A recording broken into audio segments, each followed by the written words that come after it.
Rocky, you need to stop saying that because that's pushing a bad narrative. He didn't do that. I was on Jackson State's campus in 1989. Right? We done built a whole bunch of shit since then. Last time I was on Jackson State campus, and I wasn't on there for no education, if you know what I mean. We done built the Walter Payton Center. We done built a new baseball and stuff field. We done did a whole bunch of shit since 1989. Uncle Willie, I can't let you keep jumping on my man. He was one of the guys that came to me and said, "Cole, we need to get together." And I told him what I would like to do, and he was all for it. So don't kill him. I'm not jumping on Brother Cole. I just want you and Mr. Campbell. Mr. Campbell, I heard about your spaceship. I want you and Mr. Campbell. I want you and Mr. Campbell just to take him under y'all wings next year and let him visit. Really, we got him. Really, he don't been the most. Hey. We don't sell the most. He ain't been to the vet. He got to bring his behind to the vet. That's why we got Zoe. He gonna get us straight. You know what? I thought I was going to see the champ when I went to see Alabama State this spring, and it didn't turn out to be that way. And so this next year I may have to go with Jackson State as my preseason pick. So me and Coach Cole and Mr. Campbell may end up in Jackson for the spring game. Yeah, so you come down here, let me know, Rocky. I got you. I'm gonna take you, get you some good barbecue and all that good stuff. I want you to get. I got plenty of barbecue. Catfish. Catfish. Okay, then you let me know. I go fishing all the time. I don't even eat catfish. I like brims and white perch. Hey, and I'm going to give my catfish away, but now I know what to do. Oh, thank you very much, Mr. Willie. We got some other people we're gonna get. All right, man. I appreciate y'all taking my. All right, we got my man here. My man got his camera on, man. So we're gonna let him come on. Look at that boy. Look at that boy. Let me tell you something. Hey, hold on. Hey, they what winning feel like. But I hold on. I gotta say this. I'm gonna set you up. I went to church, and I'm telling you something. Them Jackson State folks had their jackets on, they had their hats on in church, because they had been praying. So Carter got that fresh championship shirt. Hey. Fresh T-shirt. This is the first time I done wore it. I bought so much gear. I went crazy with it. But I have a real question for Coach Cole. So the first thing first, I actually agree with Coach Cole on the about the coaching hires. But my issue is this: when are we gonna hold the HBCU coaches like a Coach Cole? Your brother, Coach Cole, Teddy Keaton, Sam Shade, all these guys that you've named, when are we gonna hold them accountable, or all you guys accountable for saying y'all are responsible for training the next generation of head coaches? Because if coaches like yourself and all these coaches that have won championships in the SWAC and somewhere else, if they're not saying, hey, look, my offensive coordinator give you 40 a game. Why isn't he up for the Norfolk job? The Alabama State defensive coordinator, why ain't he up for the PV job or for the Norfolk job? So if our coaches are not being held accountable for saying, I am your training ground, I am the coach of my coaches, then how can we be upset when Norfolk goes out and say, I'm gonna bring in Mike Vick instead of, say, the D coordinator at Alabama State, or and I hate to even say this, Zoe, do not jump on me, or Coach Quinn, right? What? So how do we rectify that problem, though? Yeah. And my second question to you is, you coach for X number of years. Is your offensive coordinator and defensive coordinator from that Texas Southern team, have they been a head coach, or are they still coaching right now? So I would put the onus on you to say, hey, I'm a Texas Southern man. I don't want a chip. My offense was giving you 30 a game. I had a leading defense. Where your tree at? I'm gonna tell you my tree. My tree is outstanding. All right, this is outstanding. First of all, The O-line coach at the University of Alabama worked for me, Chris Kavilovic. All right, making over $1 million. Okay. My second guy, Grady Brown, defensive back for the Pittsburgh Steelers. All right, making $500,000. My next guy was my right-hand man, Dora Williams, got a head job at Livingstone College.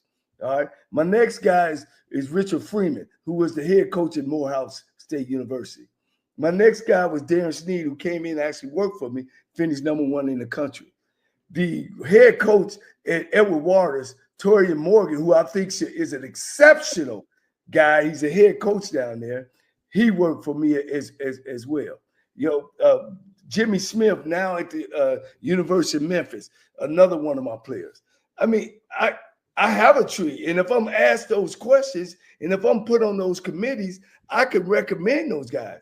And not just me, my brother, Rod Broadway, some of these other guys who came through the ladder in the time with me. See, when Eddie Robinson and them coached, torches was passed on. Eddie passed the torch to Doug. W.C. Gordon passed the torch. The other guys passed. That's how Alcorn, Grambling, Jackson State have remained relevant, because they have passed the torch on to their guys. Now we've gotten away from that, and now we've been to the outside. See, I was at a school at Texas Southern who stayed outside. And you left somebody out, Coach. Did you leave them out on purpose? I probably did. Because they're playing for a Division II state, Division II national championship. Yeah, next week. Tremaine Jackson. My tree. Tremaine, unless he come up under me. And he's playing for a national championship game. Thank you for reminding me, Coach. And it's several more that I don't even talk about.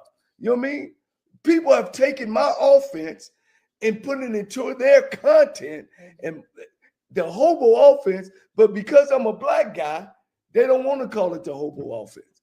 But if I was a white guy, they would be saying that. They come with the spread and all this other junk that they did the same thing to Archie Cooley. Well, see, but here's the thing, though. Coach brought up a good point, right? Because this is true, right? Grambling, Eddie Robinson has his tree, and what they would do is his coaches would have success. The coordinator would leave and go somewhere else. His tree would branch out. Same thing at Jack State. Coach Gordon, you had Carter Jones, Houston Markham, you had Judge. But here's the thing: I want to pay attention to what you did, Coach, because you think you slick on this statement. Now you said Southern, you said Grambling, you said Jackson State. You know what you didn't say? You didn't say Texas Southern. Texas Southern. I said I caught that same thing. You didn't say Norfolk State. You didn't say Pine Bluff. But you know why? Kevin Ramsey, defense coordinator, #1 in the nation. No, here's the point I'm getting at. The point that I'm getting at, even though you're saying names, is success. I just told you, Norfolk State has lost more games than they've won in their history. They don't have that of what you speak of. So what I'm saying is, though you're saying what you're saying is true. Listen to me good. You're right.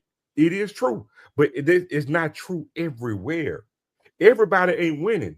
Some places are losing and ain't never won before. Valley can't speak of it. I tell you what, Valley had Jerry Rice and Willie Totten. Willie Totten came back and coached at Valley, right? How many winning seasons did Willie Totten have? And his name was on the stadium. How many winning seasons did he have? He had one. Okay. He's 7-4. Now, watch this. And when he came, he brought one of the best quarterbacks in the state with him, Aries Nelson. Aries Nelson. I went to high school with him. And how did he get him though? He got him from Mississippi State. Carter, you from Cleveland? I'm from Cleveland. I can tell you about that. I can tell you how he got him. Carter, I got to talk to you later on, Carter. But so here's the thing, Coach. The point that I'm getting at is that what you're saying is true, but it ain't true everywhere. So when we talk about the possibility of like a Norfolk State to want to think outside of the norm, they're willing and right to do it because they got to look out, because they got to do alternative things, because the way that they've gone about it, it ain't working. If it look like a duck, quack like a duck, it ain't a damn mongoose, Coach. Seriously, they got to try something different. Here's what I'm saying to you, Coach. Here's what I'm saying to you. Because you shooting stuff up in the air that ain't shit. We assuming that Michael Vick can do this because he has nothing in his. I listen to you. He has nothing in his repertoire, even as a coach, to say that he can do it. Here's a man, and guys, again, I don't want to make this about Michael Vick. We're not. But he's an ex-felon. He screwed up real bad, right? Okay. That's out there. You know what I'm saying? And I'm not saying that they should hold that against him. I'll be the last one to say they can hold something against him. So what we're doing, Coach, we're guessing that he can do this. It's nothing written that says that Michael Vick is going to bring Under Armour like Deion Sanders. It's nothing that they going to say he can bring Nike already. Huh? They got Nike already. You don't have to. See, here's the thing. Exactly, Coach. Coach, you got to separate. See, what you're doing is one time. Here's the difference. Here's the difference, guys. Here's the difference. I'm saying that I done it at Lane College. I took over at Lane College. Terrible program, right? Season tickets went up, enrollment went up just because we won football games. Just because we won. All right. Mm-hmm. Y'all saying because Michael Vick played pro football and he's from there, the season tickets gonna go up. Money is gonna come in there. And they're gonna get their attention. So Coach Cole, let me articulate this to you. And I'm saying it's good, but something's gotta go with that. Let me say something, Coach Cole. This is what I'm saying. I'm saying Mike Vick, the cultural icon that is Mike Vick, him attaching his brand to Norfolk State is a net positive. I don't give a fuck. I don't give a care if he go 0-10. Him attaching his brand. I'm not arguing that point. His brand to Norfolk, whatever. Now, again, my point is saying this is, and this is in large part because the professional men, the practitioners of coaching that they've hired in those jobs has failed to produce results, Coach. They have failed to produce results.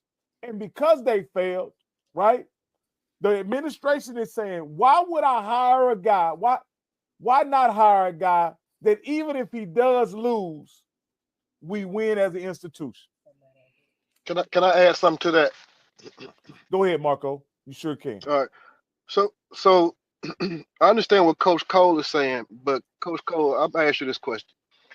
When a coach is looking or making themselves available for a position that's open, they have representation to reach out to explore that interest, correct? It's gotten that way lately. It sure have. Guys are getting Yes. All right, so this is the problem as a whole with HBCU. As a whole, when you have a celebrity coach, it's easy to market because their name demands a response from the consumption of the marketplace. But there's something called self-made and hand-picked. So when you have a coach like you, Coach Cole, when you were coaching and you were winning, the marketplace responded to your success, and they were mentioning. And plus, at that time, we had Black-owned magazines and all kind of publications that could serve a purpose and a service. Now, in today's world, all we have is YouTube and a couple other outlets, but nobody's really paying for marketing or PR. So if a company is going to represent you to get the job and take the commission once you get paid, once you get hired, you need to still take some money and then pay a PR company to keep your name and likeness out in the public sphere so that it can be consumed and you become more familiar as a brand. Now it's easier for you to get other positions or move up and do more things and make it easier for you to recruit. But if we're not doing the job as schools, university, and coaches, if we're not promoting our players, our star players, like for example, we got coaches that went 10-0. You got ESPN Plus, but they didn't create no show on ESPN Plus to cover HBCUs, so there's no coaches being called for interviews on ESPN Plus. That money's sitting out there right for the picking, low-hanging fruit. So what I'm saying is this. There are outlets, there are platforms, Urban Edge and others like that are doing extremely well. But now it's time to create that additional content for consumption. Now there needs to be these media and PR firms that come in and say, hey, let us represent you as a coach or assistant coach or whatever, and let us build your profile and put that positive energy into the marketplace and represent and develop and build your name and have some consistency. And that matters. We just saw it. They mentioned Travis Hunter so much in this season. He was a contender for the Heisman. The same thing happened when Steve McNair was playing at Alcorn. They mentioned his name so much that he was a contender for the Heisman. So what I'm saying is this: we can't half-ass and expect the world to give us gold when we hadn't even fulfilled our obligation by paying for what we want. If you want something nice, you go out and work and you pay, you earn it. You want more attention, you want the respect, we have to pay for the marketing, we have to pay for that. And I understand some people are saying, well, you shouldn't hire a celebrity coach. But if you look at your school's marketing budget and all they doing is bringing in interns and underpaying people, you're gonna get a piss poor product every time. What you gonna pay somebody $20,000 that's already a graduate student if you paying them to go on Facebook and all these free places? That's not marketing.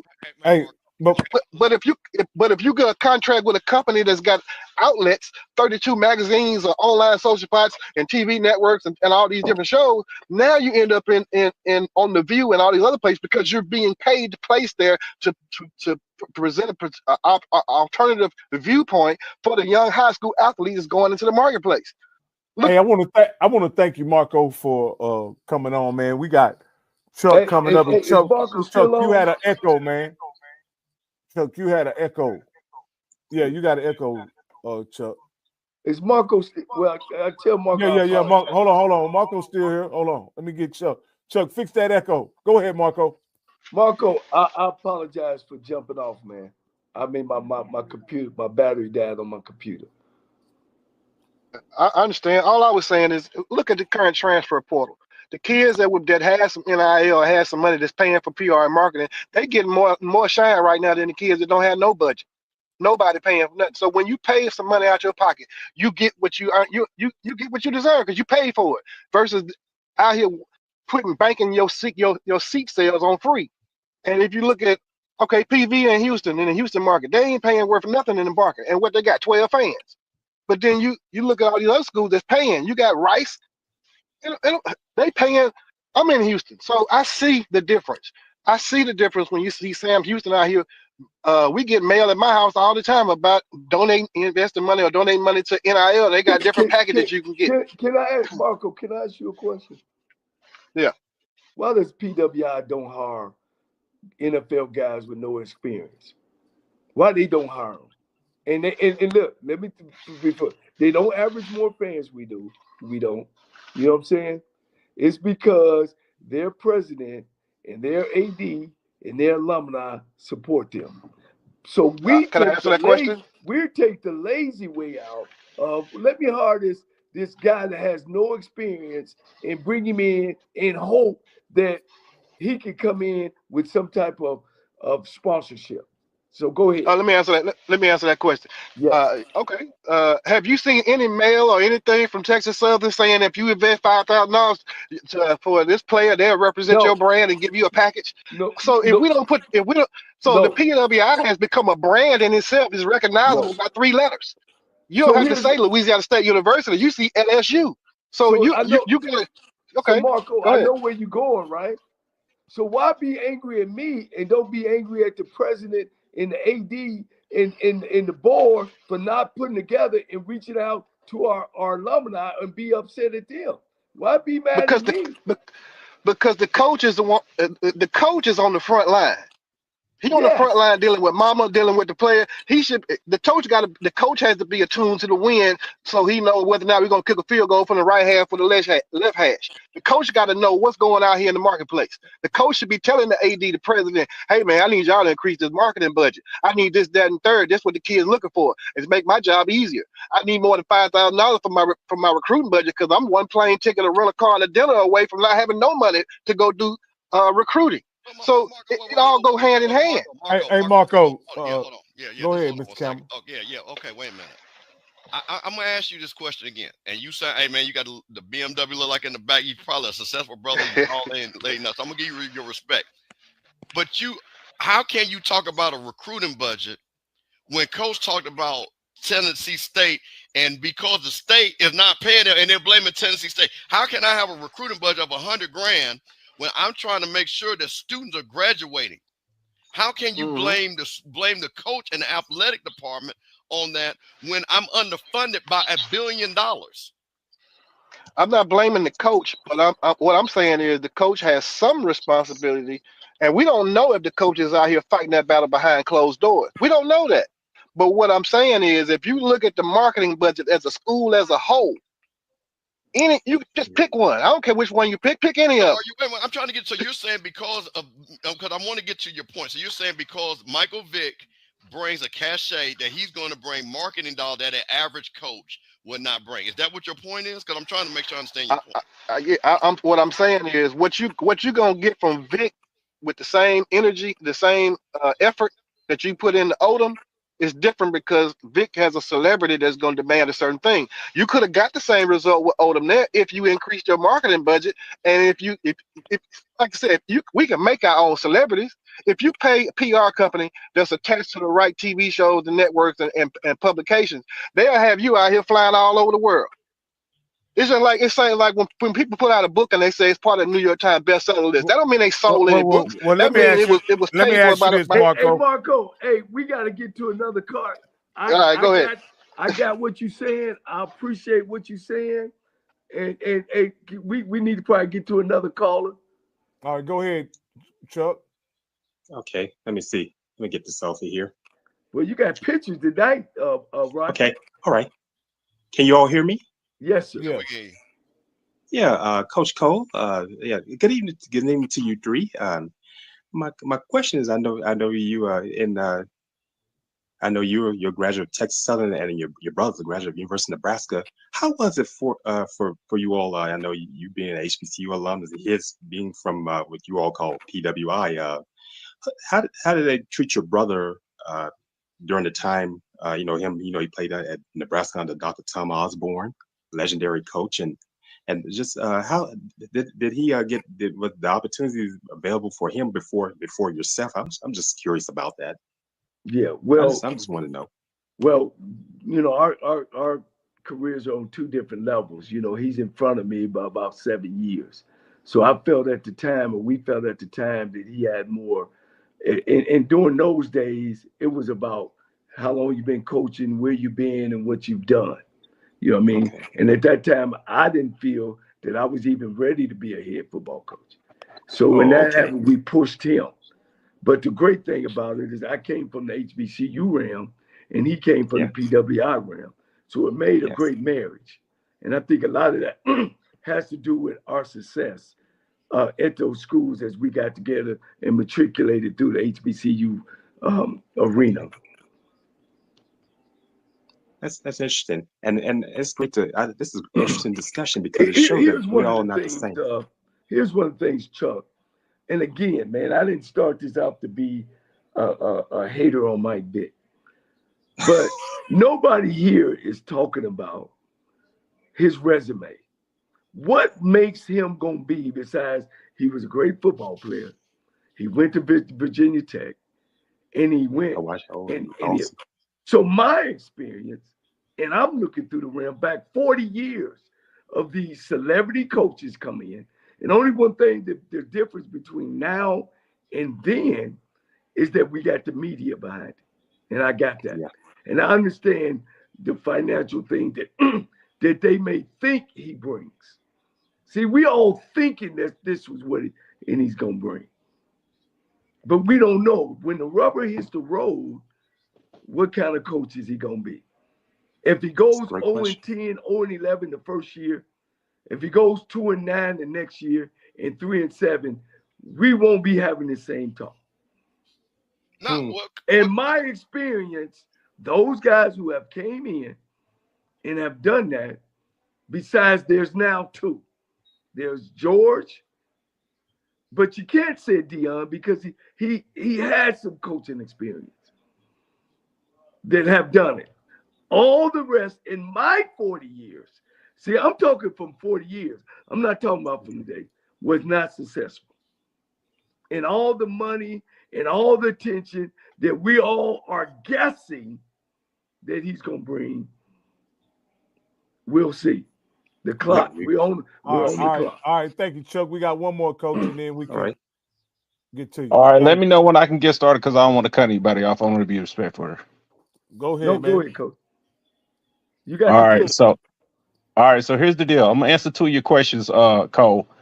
The first one was with Eddie George. Why didn't Tennessee State get the funding or get the financial backing that Deion had? First of all, you're talking about the difference between an HBCU base and casual bases. With Eddie George, casuals don't view him in the same light as a Deion Sanders, as a Michael Vick, as a Ray Lewis, as a Hans Ward, as a Ed Reed. They don't view him in that same light. And when it comes to getting support from leadership and the administration, Eddie George is walking and running with two hands behind his back because he's not getting the real support that you think that he is. He's doing all of this despite of. Because one thing about Eddie George, and the reason why he wanted to become a coach, outside of Deion inspiring him to be a coach, was his ability to transform and to help elevate student athletes because he's business savvy.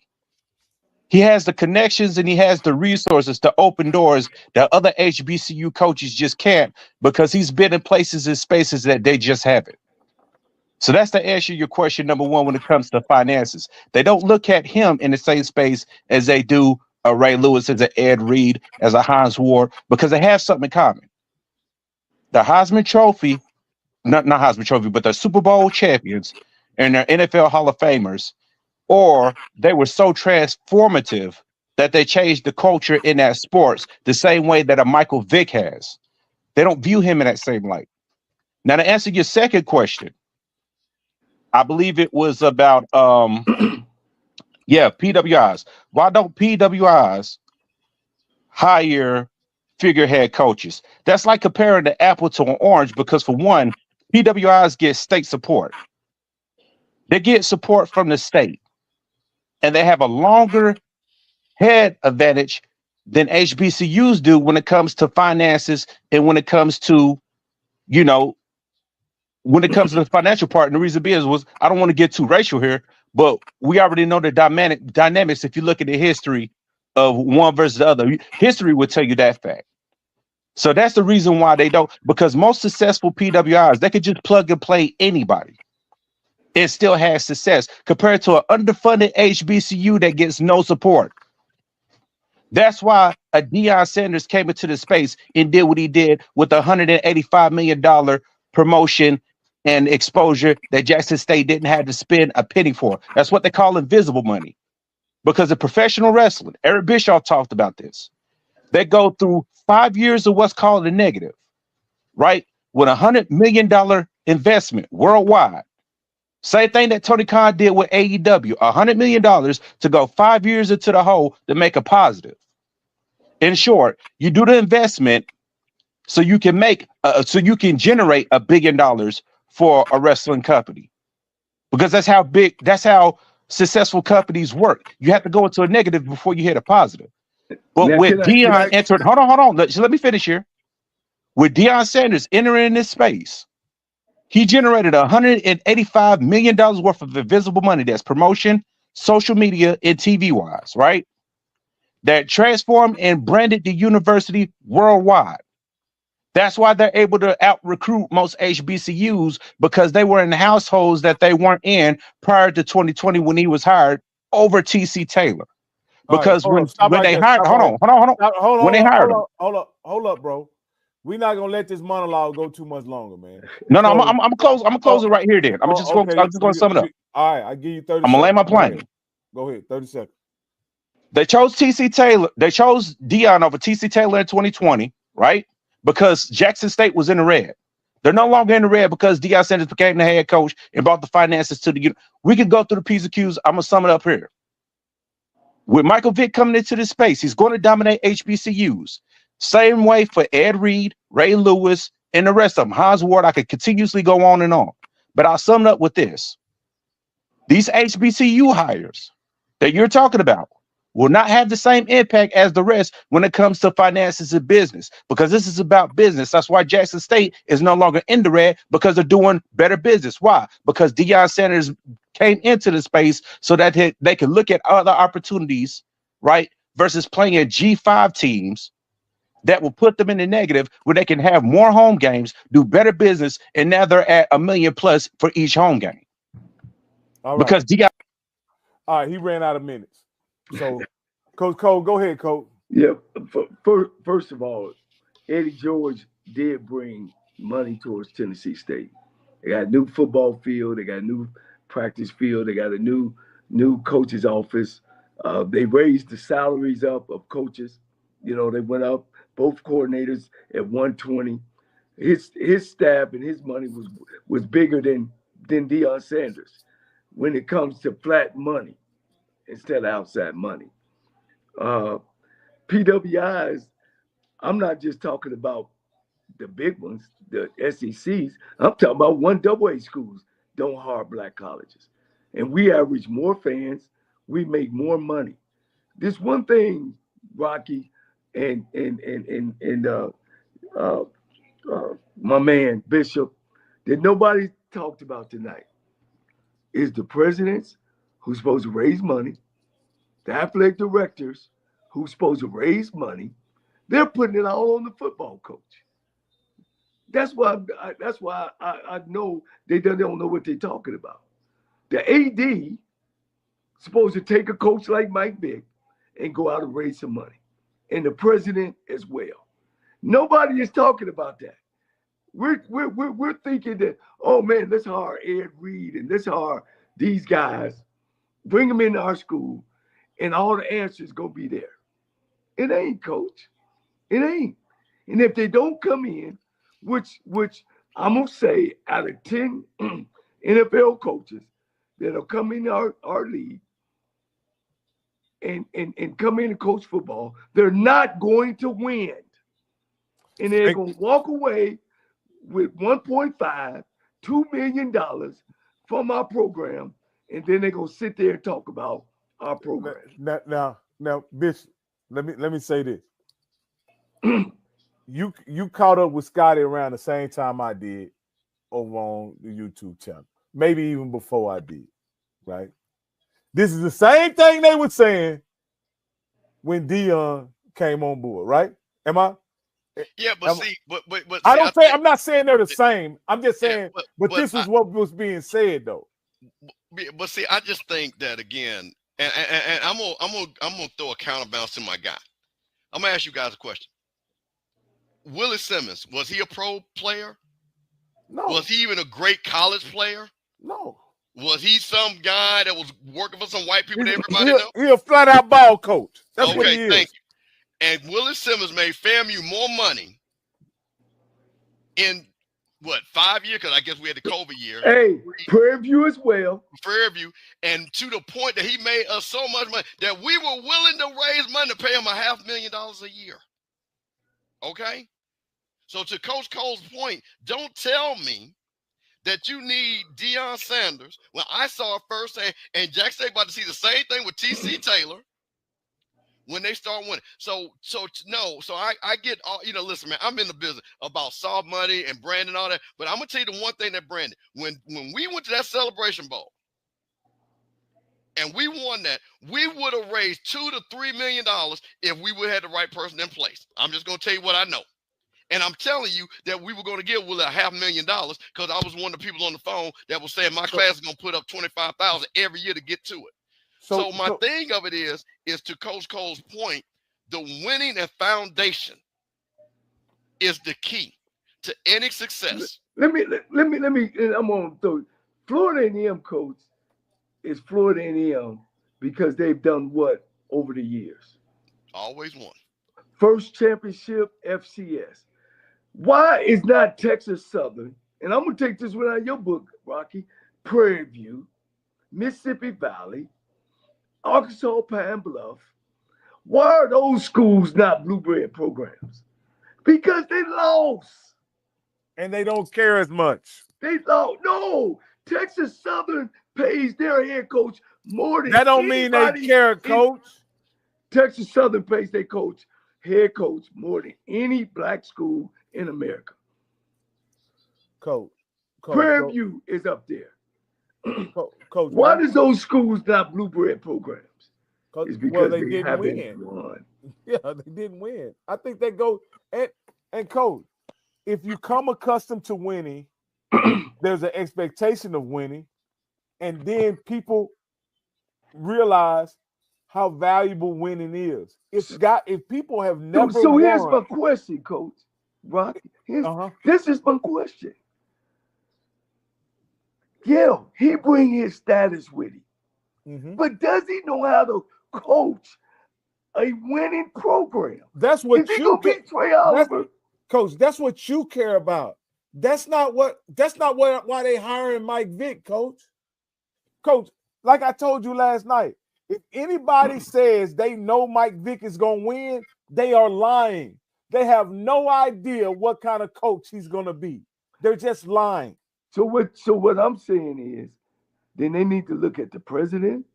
They need to look at the athletic director of saying, why are we taking this chance and paying this guy to do your job? Coach, let me ask you this here, Coach. Coach, you got to realize they went and stole Southern's coach, installed him for the past 4 years, and we know what the outcome was. Right. That makes sense. Them going and stealing Southern's coach created a vacuum at Southern, which it hasn't been filled up to this point. Terrence Graves may have filled it, right? But it did create a vacuum, correct? Right. There is not a surplus of great coaches out there. Even you say that, Coach. You say only 25% of coaches are winners.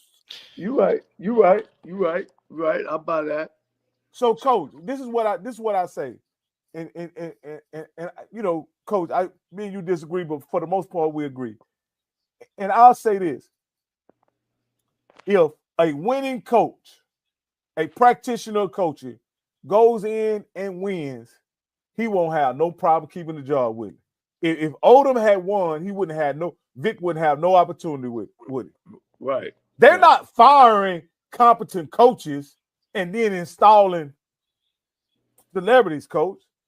They're firing coaches who failed, and then they're trying to find a better way of how to get the winning part done. But at the very least, they don't want to hire another guy because guess what? They could go steal Chennis Barrett, Coach. They could go steal Chennis Barrett from South Carolina State, right? But would that guarantee them winning? I'll ask Campbell that. He's a historian. Would that guarantee Norfolk winning? Well, hold on. I will say this. Them taking Chennis Barrett, I will put more money on him being a winner than Michael Vick. Now, that I'll tell you that 100%. Because coaching is coaching. It was coaching. Coaching was coaching when they hired Odom too. No, Odom was on the level. No, Odom's not even close to the level. And no disrespect to Coach O, but he's not on the same level of Coach. Can I ask though, Rocky? Yes. Why does PWIs don't do it? Why they don't do it? Because they have Coach. You asked this question several times. Yeah, and nobody has gave me an answer. No, keep it. Sam actually did answer that. And he was long-winded, but he did answer that, Coach. Because they have a bigger pool, Coach. A pipeline. They build a pipeline of coaches. Hey, hold, time out. Now we're not talking about the SEC. We're not talking about FBS at all. We're talking about FCS schools. What FCS schools does it? Coach, let me tell you this. There's a gentleman that he was coaching at Texas State, and he actually beat Jackson State one year. They Division I. Okay, Coach. You know talk where about an FCS school. You know where why they don't do that? No, Coach. You know where he coached at 2 years before he beat Jackson State? He was coaching at a high school in Texas. Okay. I think his last name is Joe Barry Kenny. Hey, Coach, I'll take that because he got coaching experience. Now, see, if they start hiring high school coaches, you're going to have a problem too, Coach. No, sir. Coach, I don't believe that. Coach. I believe if they start hiring, if they hire Coach Sample from Duncanville, or Coach or the guy from South Oak Cliff, Coach Todd, I think you guys who have been in coaching will still have a problem with that, because you'll say they don't have no college coaching experience. They just the ones that state championships in high school. They want, those guys don't even coach. Check this out. You know what I'm gonna say? You know, I have a problem if he didn't come from an HBCU school. Yeah. Coach, my point is, y'all don't even go hire those guys on your staffs to get the players. You're not hiring Coach Sample. You're not hiring Coach Todd. Well, you're not hiring Coach Mathis. But see, Coach, you know, once again, that's out of the realm, because in the state of Texas, shit, them guys are making $150,000. They damn near making more than you. So they not gonna come to your staff on. But again, why doesn't FCS schools, PWI schools, don't reach out and just take a pro guy and make him our head coach without no experience? Answer that question. Coach, I think they have a pipeline of qualified coaches, right? Because they don't depend on bringing in the head coach in, because the AD and the president and the alumni know their duties and their responsibility to help the university out. That's why, and let alone that he don't know what he's doing. That's why they don't do it. Coach, let me ask you this here, Coach. They gave Odoms a chance, and they gave 3 or 4 other guys before Odoms a chance. What's so difficult about giving this time to see how it all pans out? Because I'm an HBCU coach, and I know I'm speaking for all the other HBCU coaches, have done it the right way, and they let this guy come in and jump the line on what they think he can do and what they think he can bring in. That's why. That's the way I see it. So that's my argument. Right? Hey, Coach, let me ask you this question. And you ain't got to say this. I want you, and you, Coach JM&E, you talk to a lot of coaches. Overall, how do the coaching fraternity feel about these celebrity hires? I'm glad you asked, Coach. I am their voice. Okay. From Deion Sanders to all of them. They feel that they're robbed. They feel that it's not right. And they won't talk because they still grind it. And they shouldn't. They should. You know, they don't want to talk. So I'm talking for them. You know, I talk to them off the cuff. You know what I'm saying? And they hate it. They don't think it's right. They don't think it's fair. They don't think that, man, I'm trying to do it the right way. It's every time. And Rocky, you probably don't know this, and my audience probably don't know this, is it's hard being a black coach. And every time we get where we want to be or trying to get, they always move the marker. What am I saying? When I was a young coach in the 80s, they say, cut your hair, wear slacks, you know, be professional. When you go recruiting, make sure you shave, you know. Okay, move to. Then next is, oh, you need to go meet and network more. But here's the problem with the networking part. When you're making $40,000 and you got to go to work every day and you can't really get off to go, yeah, I know you got to grind.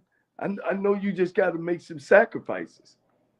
But if nobody on the staff looks like you, and during them days in the 90s, they only had 2 black coaches on the staff, it was hard to break into that. All right? So where do we turn to as HBCU coaches? Now, there's been some strides made. Believe me, they have.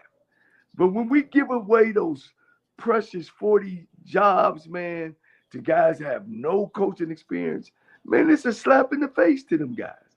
It is.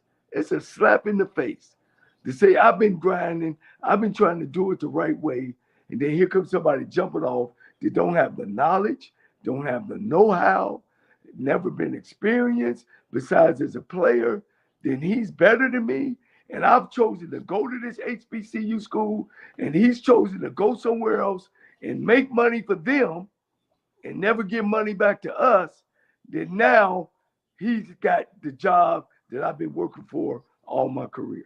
Yeah, and I just wanted to say, Blue is right. He did build a program at Incarnate Word, but he also was the head coach at, I don't want to say Kilmer. I can't think of the name of the high school, but he was a high school coach before he was a college coach. That's all that's the only point I was making. He was a high school head coach before he was a college coach. But Blue is correct. My bad. Right. But no, man, we need to bring it on down. Again, Mike Vick or his people watching our show, man, this was never for my intention to be directly about Michael Vick, the person. Because I don't know him like that.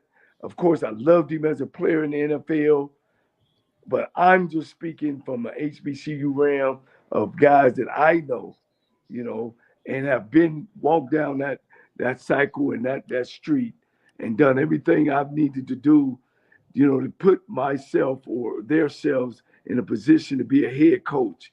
And knowing that when you look at the percentage at the PWIs, I ain't talking about the FBS. We know that's low. I'm talking about the FCS schools. You know what I mean? I'm talking about the Division II schools, Division III schools, that we're not getting those opportunities. So where else do we turn to? If I can't come home and be the man in my house, then what else is it? That's what I'm talking about. You know what I mean? So that's my position on that. Well, I understand, Coach. Like I said, I get you being protective of those positions because of the predicament that black men in coaching are in, right? I understand that, right?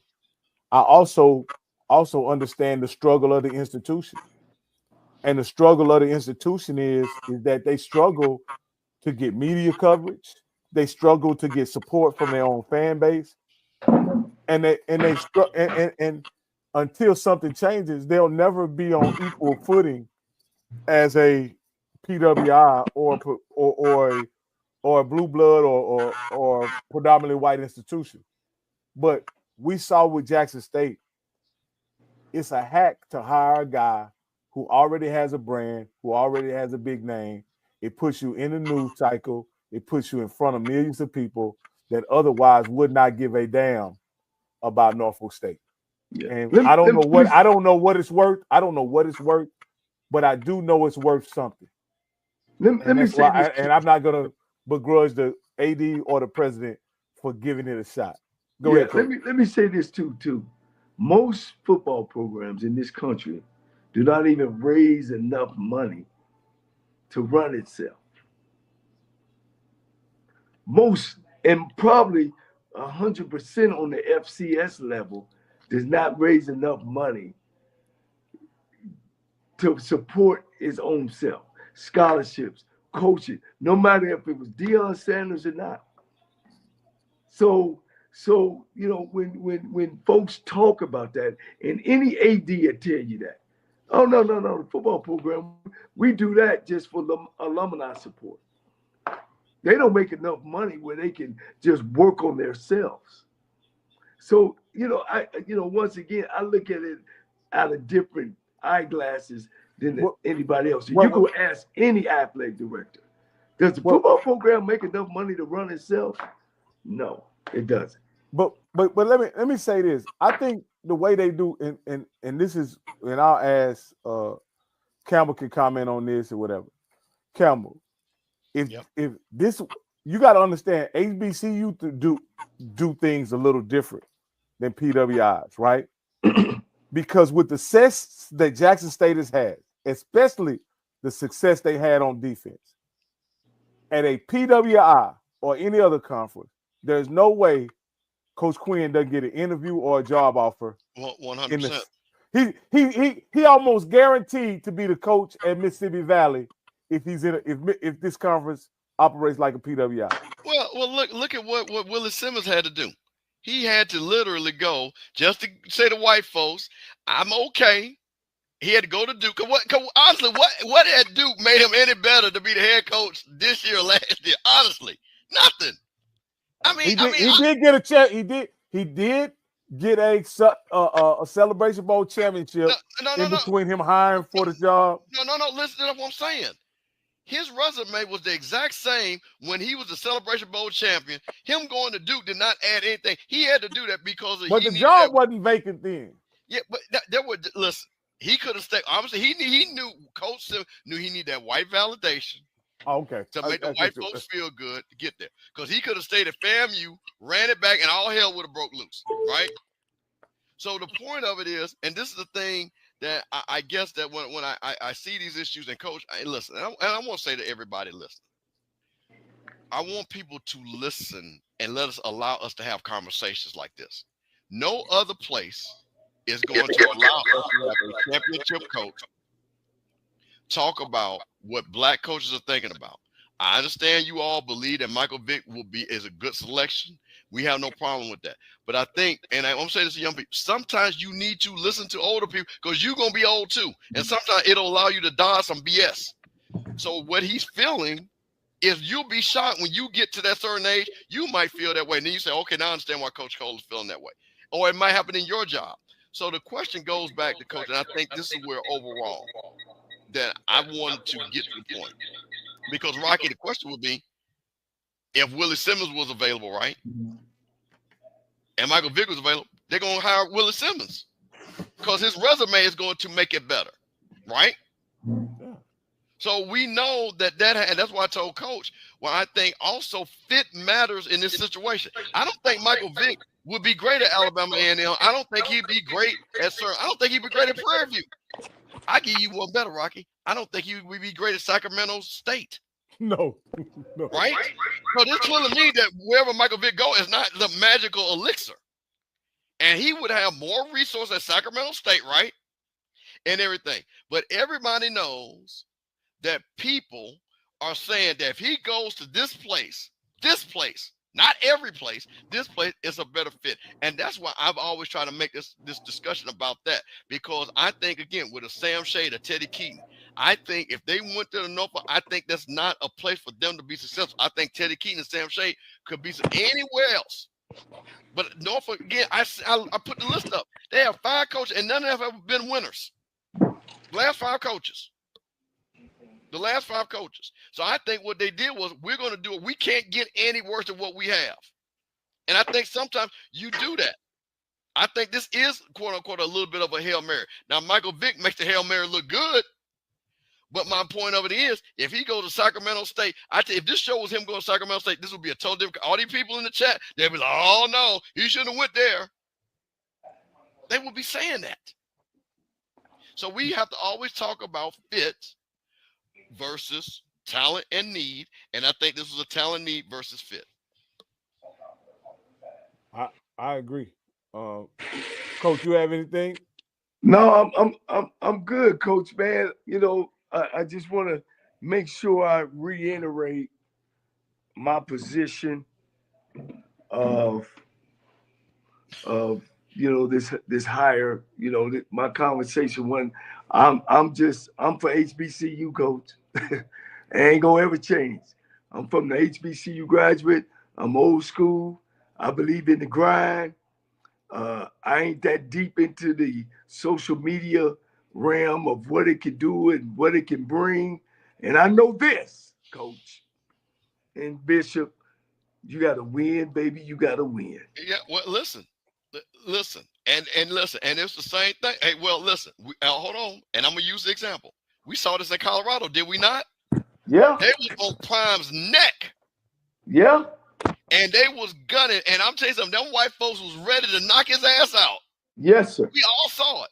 He went 4-8, all that dancing and shaking, and you should doing all that. They went 3-1. We didn't hear nothing else about it. And them white folks was getting ready to say, this is a total failure. We tried to tell you so. Yeah. Now, here's the thing. This is where the thing about it is.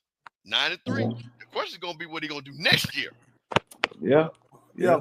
I agree. I think winning is the same in PWIs as it is in black college.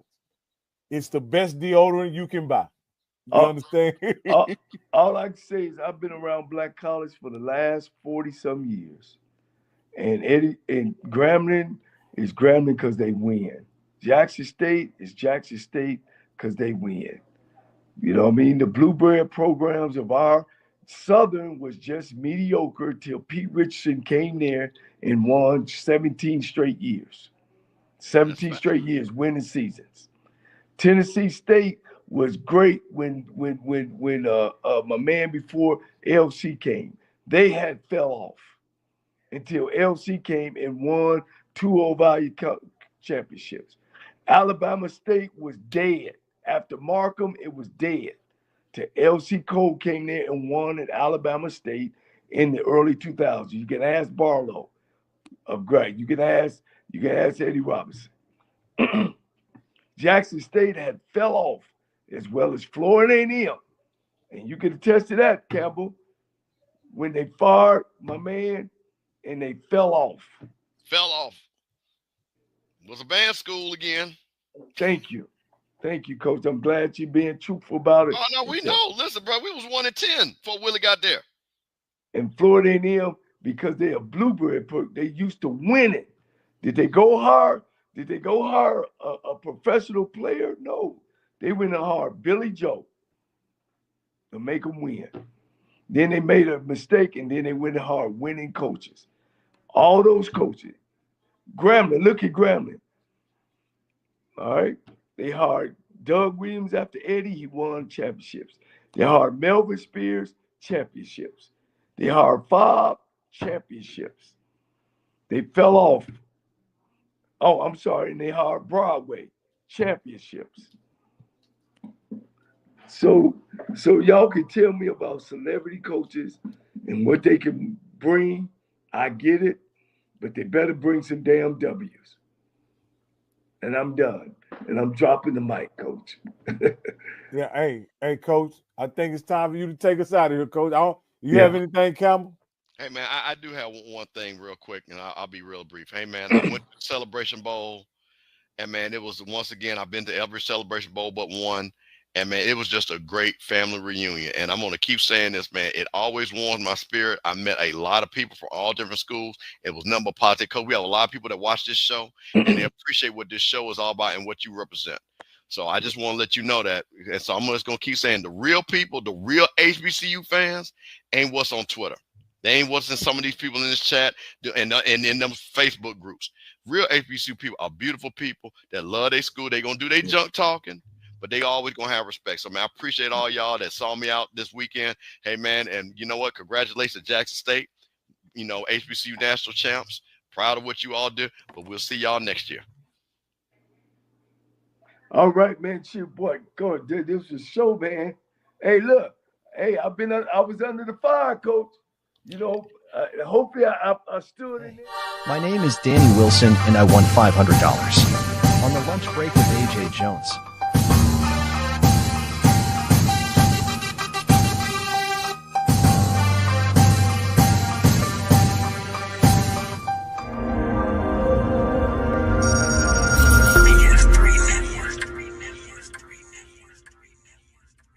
BS3 Network, changing the way you watch TV.